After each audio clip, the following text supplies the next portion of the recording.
Unë e kam thonë shpesh edhe këtë jo. Duke politike, jo konsensual, jo grau konjufsa, jo ai tjetri, jo si problem këto, jo e problem këto. Duhet, shikoni, partitë politike duhet me, që thotë populli me shtri kom ca ka një organin. Një organin politik është pesha elektorale, pesha vullnetit njerëzve. Po i s'mund të bëni presidentin, që ajo këtë problemi që për qatë pjesë të organit vogël, po duhet me shku në zgjedhje. Pak është po... Po shikoni, nuk, unë personalisht e shoh politiken, angazhimin politik, edhe jo si betejë politike, po si betejë kulturore.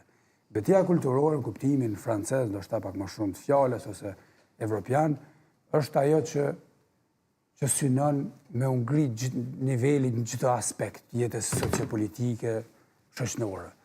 Tash edhe niveli i perceptimit peshës politike të partitë duhet me u rishiku pak, me dalë prej asaj logjikës ku partia, sepse u gjend në një moment politik, ku pat mundësi, pat një farë luksi, një opcion, një zheton me bloku dikon, me monetizu momentin. Nuk monetizohet çdo moment politik, se tani largohemi si përfaqësues populli, largohemi nga vullneti që na ka dërguar aty.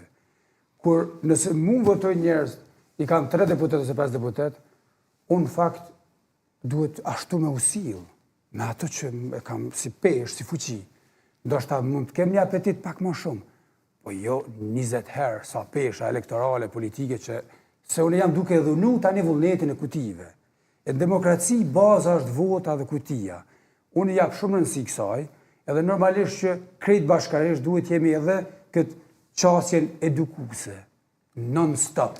Duhet me eduku veten edhe tjertë që politika nuk është veç për llogaritje monetizim i momenteve, po është përfaqësim dinjitoz i vullnetit njerëzve njëherë, e tani kur shkojmë aty, i bëjmë llogaritë sa kemi marrë të cili. Kjo po e ngushton hapësirën për sa do pak pragmatizëm politik, edhe po prodhojmë zgjedhje vazhdimisht. Jo, shikoni, po të kishte pranu herën e parë, po të kishte pranu Fatmir Lima për shembull, propozimet që kishte marrë nga ne proporcionalisht me peshën politike që e morin kuti, na ndoshta do kishin pas zgjedhje 2-3 herë. A kupton?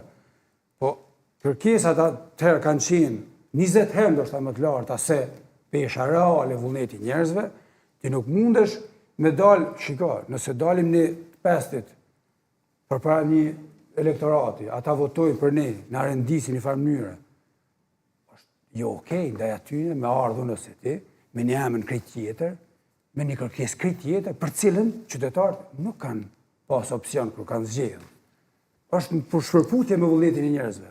Na duhet me u rikthy pak, me teorizu ndoshta pak më shumë, me u bë pak mësues, s'na bën keq, edhe me i risqaru të gjana që janë koncepte elementare dhe tepër esenciale për funksionimin e shtetit. Tani se cili ka interesat politike, na pam në Angli, Starmer që dha dorë shkoj, e pash sot shkëmbimin me liderin e opozitës atje në parlamentin anglez. Ata, kjo dhe vetë, tha, jemi shty politikisht, politika ka lojën e vetë, në rrethana të tjera, në rrethana ku Anglia, Mbretëria e Bashkuar ka qenë në hall të madh, tha kjo më ka mbështet, privatisht, ka mbështet mënyrat e saj, po politika mundet më bë me kodet politikës, po interesi i vendit, përfaqësimi i njerëzve, duhet me mbet në rrafsh një farë fisnikrije. Tash ndoshta një pak utopist. Unë s'kam ardhur prej Parisit unë duhet gjithsesi kam për obligim, po kushdo që vjen, edhe pa shku në Paris ose në Londër, po duhet njerëz që gjeneratat e reja që kyçën politik duhet me ardhur me një farë qasje pak më ndryshe. Kam përshtimin që ke vlenë edhe për... Në qeni sinqert me veten. Kolegët partisë tuaj, dakord. Besoj që duhet t'jap mësim edhe disa prej kolegëve. Jo, tash, gjitha partitë kemi për obligim me pas edhe synime edukuese, po ne vetveten me eduku politikisht, edhe me lidh sa më shumë veten me ato çka ka thonë qytetari në kuti. Maloku.